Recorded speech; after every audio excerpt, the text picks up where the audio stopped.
This is a video about the structure question that appears on your English language exam. It's always question 3 on paper 1. It's the only time you're asked to write about structure explicitly. And the question is always worded in the same way. How is the text structured to interest you as a reader? And you're expected to write about the whole text for the first time. So question 2 will give you a paragraph also to focus on. This is the only question that asks you to look at the text as a whole. And it's really important that you do look at the text as a whole, not just the first paragraph or down to the middle section, if you want to make that you maximise your marks. So structure can feel a little bit daunting, but it is something that you've been studying since you started at the school and indeed in primary school.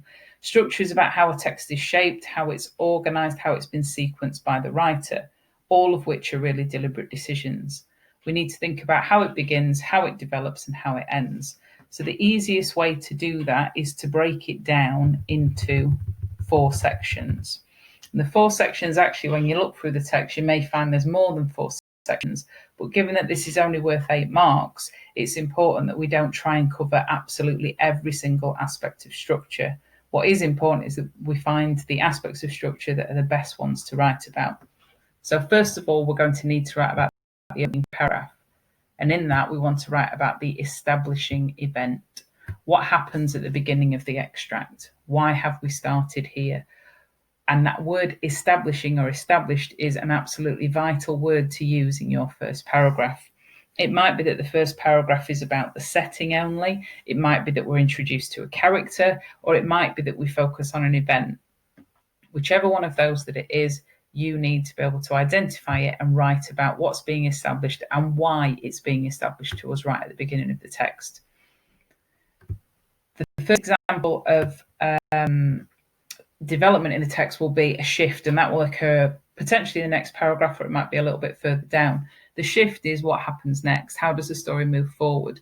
Do we zoom in onto a particular detail of the text? Do we zoom out so we get a kind of sense of the landscape instead? Do we change focus? Do we learn new information? Then we will shift again. And again, this might be a significant shift, as in a complete change in the text, or it might be simply that we learn more details, we zoom out, we zoom in on something. How does the narrative build on what we already know? Are there any examples of flashbacks or foreshadowing? These are some of the key examples of terminology that we need to use when we're writing about structure. So there might be examples of these in the text. There certainly have been on past exam papers. A flashback is a reference to an event that's happened previously. That could be 5 minutes ago. It could be decades ago. It's been positioned there deliberately by a writer, and it's your job to be able to identify the flashback and then perhaps to explain why it's there. What does it add to our understanding? We may also have a flash forward to an event that hasn't happened yet. That's rare, but it has happened on exam papers in the past. And again, you've got to think about, well, why has the writer chosen to tell us about this flash forward at this point in the narrative? Foreshadowing is anything that prepares us for events that happen later in the text. This is why it's important to read the source through a couple of times before you attempt to answer the question, because you won't be aware of the foreshadowing when you are reading it. You'll have to go back over it to find it. And there's an example of that we're going to look at today. Eventually, you'll get to the end of text and you'll need to write about how the text finishes. How has it changed since the opening section? How do the opening and closing sections link together? Are there any examples of juxtaposition in the source? So a juxtaposition is any example of contrast in the text. This could be between 2 different characters. It could be between 2 different experiences. It could be to do with situations. But a juxtaposition tends to appear in pretty much every single text that's used for this exam paper. So it's a really good word to have at your disposal when you go into the exam and when you're thinking about structure. It's also really useful for question 4 as well, though, where you can recycle some of the information that you might have pulled together for question 3. So again, we've got our keywords at the bottom: establishes, shifts, juxtaposition, foreshadowing, and flashback. Zooms is also quite a good word to use, although it's not on there. That can be a zoom in, just as you would do on a camera, or a zoom out. So do we get closer to the characters in the text? Do we get further away? And other features that we might see as language features like lists, we can also include when we're writing about structure, because the writing has been structured into a list formation. We can also talk about where information has been placed. So why do we learn about particular events or particular details at certain moments in the text? Okay, so now we've talked about how we would, we need to work through the text. So this extract is taken from the opening of a novel called The Graveyard Book by Neil Gaiman. It's important to try and talk about the writer if you can, even if you don't know the writer's name. It will be on the front cover of your source booklet in the exam. It probably won't be within the text itself. And it's a bit of a pro tip to just identify the writer's name. Make sure you refer to them by surname. In this text, in the annotations, I have referred to just the writer, but it does make you look perhaps a little bit more professional and like you understand that the text has been constructed by someone and it didn't just appear randomly in existence, if you're able to talk about the writer. So I've decided to have a look at the text that you've already done, because I know some of you found it quite difficult. So I think talking through one that you've already had a chance to have a look at and have a go at yourself is actually quite a useful thing to do. So our first sentence is, there was a hand in the darkness and it held a knife. So that's the very first information the writer has decided to show to us. At this point, it's quite unusual because there isn't actually a character. We're being presented with an object instead, and that object is loaded with tension and with threatening imagery because it's a knife. So at the very beginning, what's being established to us is a mysterious, threatening atmosphere. The hand gives us a sense of intent because the hand is holding the knife. And if a hand is holding the knife, the hand is going to do something with the knife. It's strange at this point that there's no character mentioned, and that adds to the level of threat. It's almost like the knife itself is going to be capable of some acts of violence in the future. In the second paragraph, we have, the knife had a handle, polished black bone, and a blade finer and sharper than any razor. If it sliced you, you might not even know you had been cut, not immediately. So again, we focus still on the knife, but the details were being given about the knife at this point added this sense of threat. So we zoom in closer to the knife. The details we're given here add to the threatening atmosphere and to this mysterious character who knows how to handle the knife.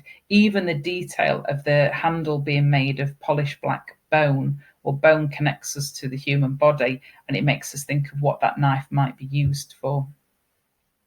The next paragraph, the knife had done almost everything it was brought to that house to do, and both the blade and the handle were wet. We've got anaphora used here. Anaphora, in case you've forgotten, is the repetition of sentence structure at the beginning of a sentence. So the previous paragraph started with the knife, and now this paragraph starts with the knife as well.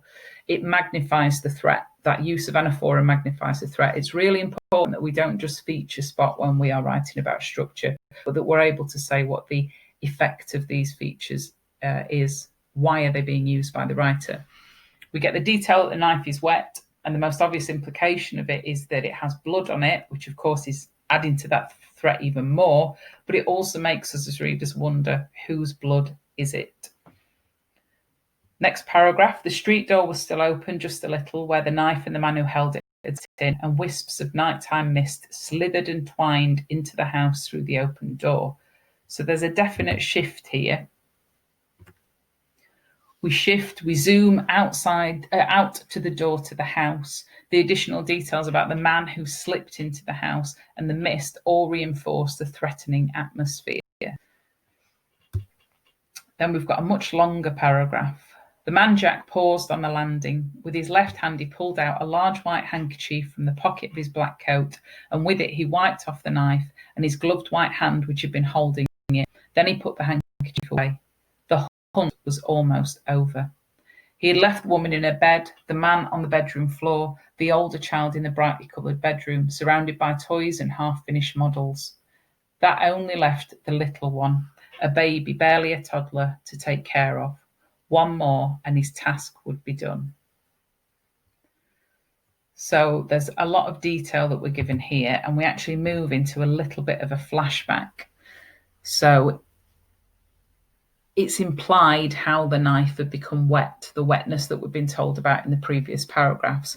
We've got a juxtaposition between this threatening figure of the man Jack, who is clearly a trained killer, and the seemingly normal people's lives that have been destroyed by his actions. We learn that there's one more person left to be killed, and the writer deliberately chooses an extremely vulnerable person as it increases the level of tension and anxiety for the reader. We've also been given these little details that just raise our levels of sympathy and sadness. The fact that the older child is in a brightly coloured bedroom and they're surrounded by toys and half-finished models that we know they're never going to get to complete. So that this juxtaposition is designed to really pull on our heartstrings.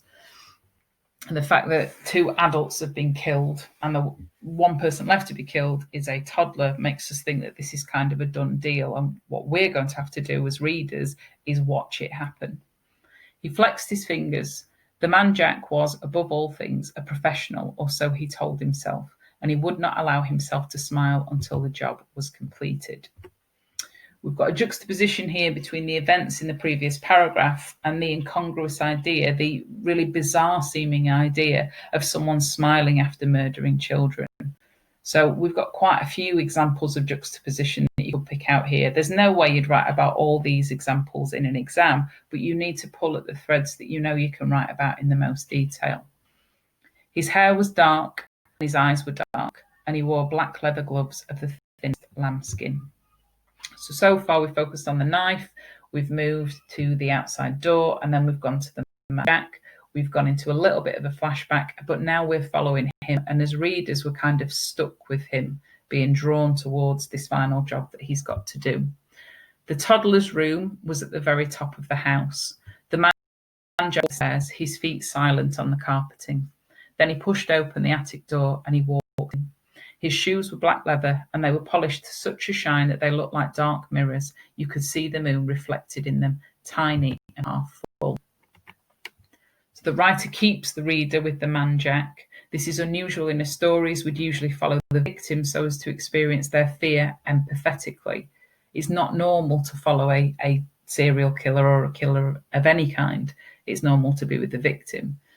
So we're kind of being dragged along with him, as I've said before. Although the story is past tense, we get a sense of movement here because he's walking up to the toddler's room. Up till this point, he's wiped the knife down, but not a great deal has happened. It's all happened in the past. Now we've finally got a sense of motion in the story, which increases the tension further. The real moon shone through the casement window. Its light was not bright and it was diffused by the mist, but the man Jack would not need much light. The moonlight was enough. It would do. So the writer shifts to the moon outside for a moment before pulling the reader back into the house and the man Jack. It's almost like being this moment of freedom to step outside the house before we're dragged back inside to experience what's about to happen in the final few paragraphs. He could make out the child in the crib, head, limbs and torso. Here the writer stresses the child's vulnerability. It's asleep, first of all, and then the writer's body part in a way that makes it seem more vulnerable because we know Jack has a knife that could harm those same body parts. Perhaps it's a glimpse into Jack's mind. He doesn't see them as people, but jobs that need to be completed. So the body parts are simply targets, just as the child is simply a target that he's got to eliminate. The crib had high slatted sides to prevent the child from getting out. Jack leaned over, raised his right hand, the one holding the knife, and aimed for the chest. So here the writer shifts focus to the crib. Because we know about the knife and the terrible crimes Jack has already committed, because we've been told those in the previous paragraphs, the crib seems less like a place of safety and more like a prison. So because of the information we've already been told, we don't see the child being prevented as getting out as a positive thing that a loving parent would do for their child, but instead we see it as them being trapped so that the man Jack can easily murder them. The ellipsis at the end of the sentence holds the reader in suspense as we prepare ourselves for the death of the child. And then the final sentence, and then he lowered his hand. The shape in the crib was a teddy bear. There was no child. The narrative ends with the child missing, which is a real twist. We've been told that this man is a professional killer. He's murdered 3 stronger people already, and that the crib will prevent the child from getting out. So all that information has made us think, well, this child is going to die. I'm going to have to read about a child being murdered. But the final sentence, there was no child, leaves the reader wondering where the child is. It also calls into question, though, how experienced, how professional this man actually is. And it makes us question some of the information we were given before, which is where examples of foreshadowing would come in. So, for example, we're told here that the street door was still open just a little, where the knife and the man who held it had slipped in, and wisps of nighttime mist slithered and twined in through the open door. Now, the door was still open because I come through it, but it does make us read again and reflect and think, well, has that given the child an opportunity to escape when the man Jack was murdering his parents, presumably, and his sibling? Was that an opportunity for the baby to escape? So it does make us kind of review what we've been told before, and it doesn't really matter that when he was upstairs his feet were silent on the carpeting, because the child isn't there, and the child seems to have kind of outfoxed this man, not necessarily knowing that they've outfoxed somebody, but they've been able to somehow. So what you having gone through all of this annotations to think about, which are the threads that you can in the most detail. You're trying to be clear with your answer. So the more that you can talk about why things are structured in a particular way, the better. I certainly wouldn't advise that you write about all these annotations, though. Certainly something from the very beginning and something from the very end, and then just a couple of instances from the middle sections. You'll be given about 2 sides in an exam booklet to write your answer, and then you'll be given a little bit of extra space. There's no need to use the extra space. You can write plenty on 2 sides of the exam booklet. So now you need to go over here if you've not got this question and have a think about working on this. If you have already attempted this question, there's going to be set. This is the approach I want you to take when you work on yourselves at home. So either on paper, write out each paragraph and then answer, or if you've got the luxury of a computer, you can make your own annotations directly onto it.